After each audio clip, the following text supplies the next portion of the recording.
이게 두 가지는 아닌다, 그죠? 외국 드라마나 영화나 애니메이션을 추천해달라. 두 번째는 이걸 가지고 공부할 때 어떤 방식으로 공부하면 좋겠냐. 중간에 절대 끊고 보시면 안 돼요. 그냥 국내 드라마 보듯이 쭉 하나를 다 마치는 게 전 되게 중요하다고 봐요. 미드 씹어먹기 같은 걸 보면 모든 에피소드를 달달 외우라는 식으로 얘기를 하는 것 같던데, 그 미드를 다 씹어먹는다는 게 이게 쉽지가 않은데, 다 외워야 된다, 대본을 일하거나 풀로 딕테이션을 해야 된다거나 뭐 모든 문장을 쉐도잉을 해야 된다거나 이런 그 뭐라고 해야 될까, 좀 자극적인 건 안 하셔도 될 것 같아요. 저는 너무 스트레스 받는 공부방법은 오래 못 가기 때문에 결국에는 오래 붙들고 있어야 돼요, 영어가. 그러려면은 질리는 학습을 하면 안 된다. 이게 다 심리 싸움이고 멘탈 싸움이기 때문에 공부가 하기 싫어지거나 자꾸 찝찝하면은 포기해버리게 되더라고요, 저도. 자, 반갑습니다. 여기 김재호의 영어야 백지피랑 김재호입니다. 네네. 실시간으로 이렇게 뵙게 돼서 많이 떨리고, 저녁 시간이라서 약간 아까 졸렸는데 사람들의 얼굴을 보니까 또 긴장이 되기 시작하는데, 오늘 도움이 되는 말씀 많이 전해드릴 수 있기를 저도 바라고 최선을 다해 보겠습니다.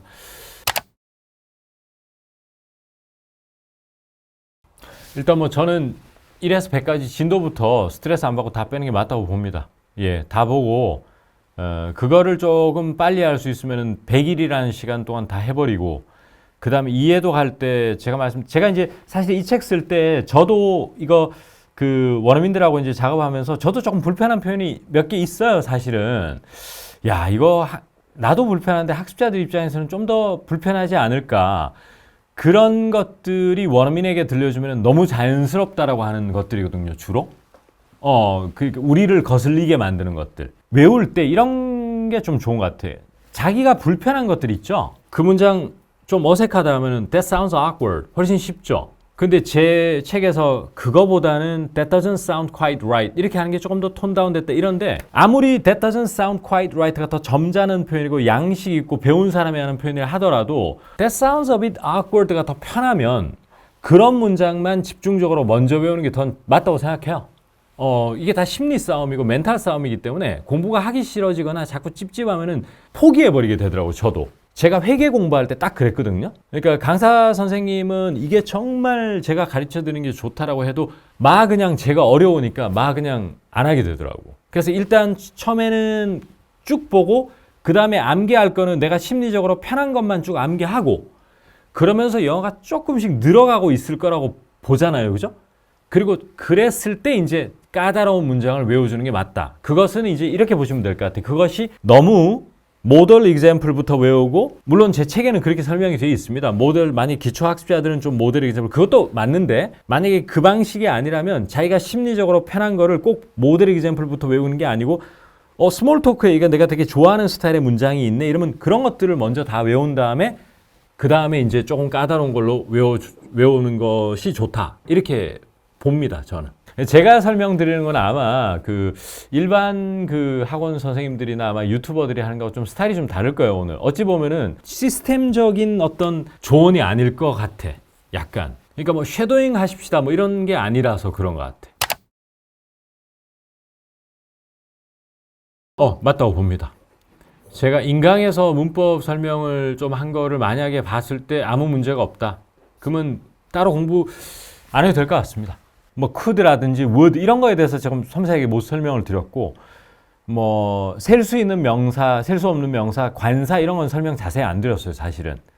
시간적 제약도 있고 시간이 너무 많이 걸려서. 이제 그런 거가 이제 좀 필요한 분들은 어떨지 모르겠지만은, 그 외에는 제 강의에서 제가 어떤 특정 문법 설명을 드렸는데 이해하는 거 너무 쉽고 아무 문제가 없고 혹은 이미 알고 있었다면 굳이 문법책 안 봐도 될 것 같습니다.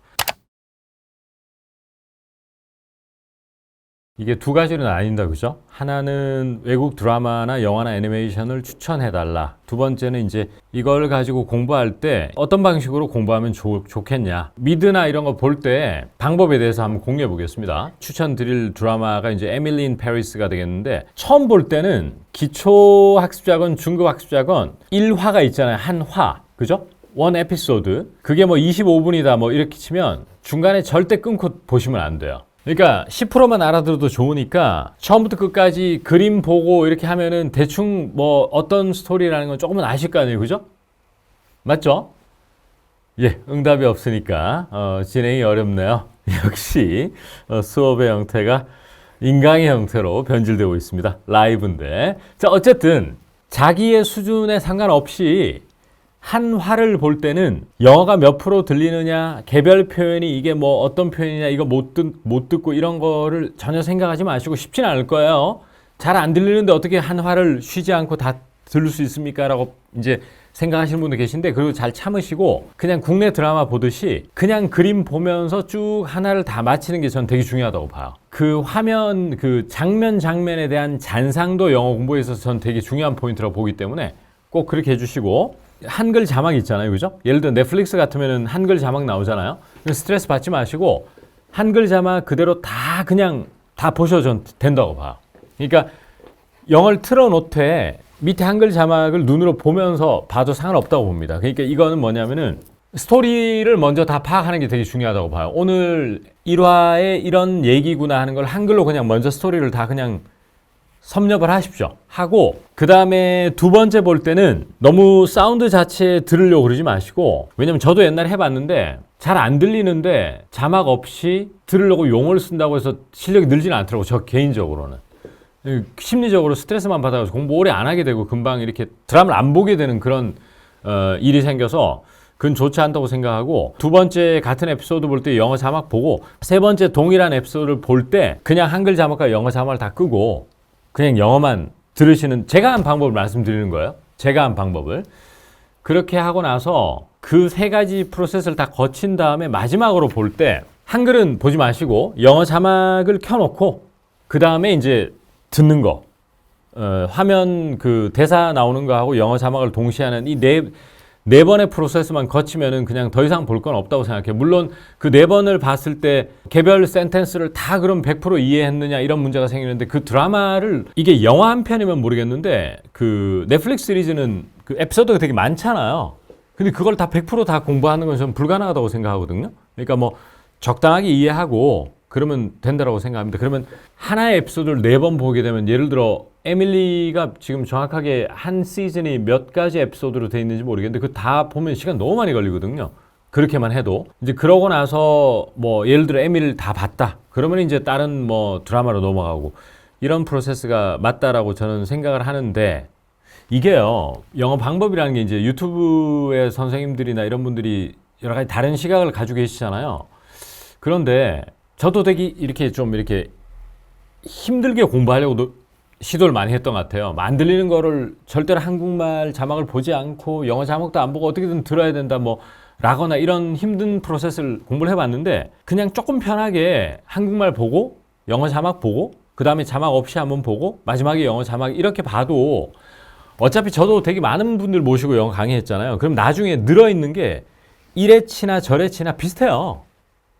공부량만 비슷하게 흘러갔으면은 큰 차이 없기 때문에 그렇게 고통스럽게 할 필요는 저는 없다고 생각해요, 진짜로. 그리고 또 하나가 드라마나 이런 거의 특성상 오바스러운 대사가 되게 많거든요. 일상보다는 조금 더 약간 좀 유머를 가미한다거나, 그렇기 때문에 드라마에 대한 이해도가 한 40%밖에 안 돼도 실제 정말 그 제가 많이 얘기하는 그 제프와의 대화에서는 잘 들려요. 그러니까 너무 그거에 대해서 스트레스를 좀 안 받았으면 좋겠다. 그리고 드라마를 공부하는 방식도 일부러 막 자기에게 고통을 가하면서 들을 필요가 전혀 없을 것 같거든요, 저는.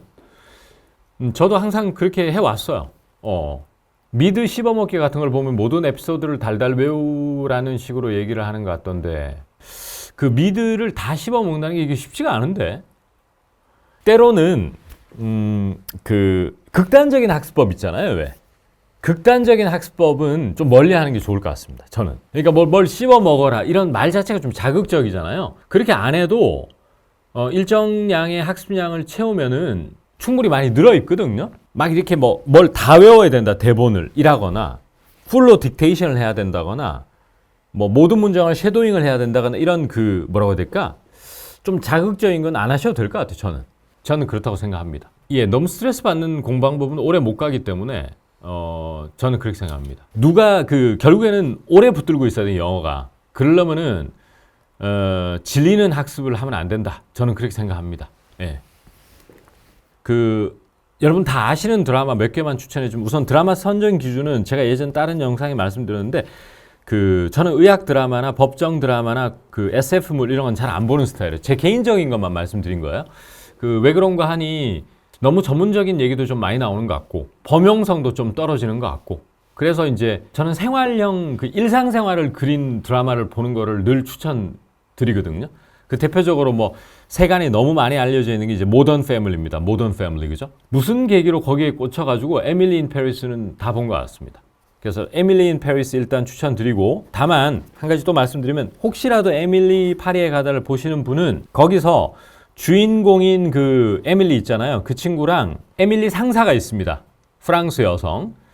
그 여성들 정도의 얘기만 잘 알아들으면 됐지 같은 회사에 근무하는 프랑스인들의 영어가 있어요. 그런 사람들의 영어가 안 들린다고 스트레스 절대 받지 마라. 이런 애티튜드도 저는 되게 중요하다고 봅니다. 그래서 그런 거는 그냥 뭐 알아듣는 거고 못 알아들어도 뭐 이거 못 알아듣는다고 내가 청취가 너무 부족한가 이렇게 생각을 하지 마라. 그거가 되게 중요한 것 같다. 이것도 사실 좀 오래된 영화예요. 근데 제가 좋아합니다. 왜냐하면 이 영어가 되게 좋아. 그래서 저는 다 아시다시피 얼마 전에 이석규님이라는 분이 이걸 씹어 먹었는데 영어가 안 되더라고 해가지고 내가 그치 씹어 먹는다고 해서 영어가 되는 게 아니고 자기 상황에 대입해야 되는 그게 이제 인턴입니다. 인턴은 되게 좋은 영어 소스라고 저는 확신합니다. 그래서 수많은 미드를 다 볼 수는 없잖아요. 그래서 인턴 보실 거 추천하고 그 다음에 또 하나가 20년 전 영화가 있어요.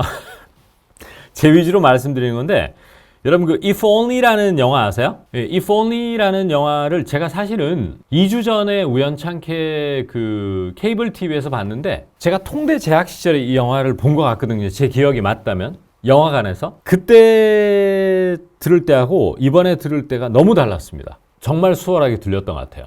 제가 그 영화를 몇 번 본 게 아니거든요.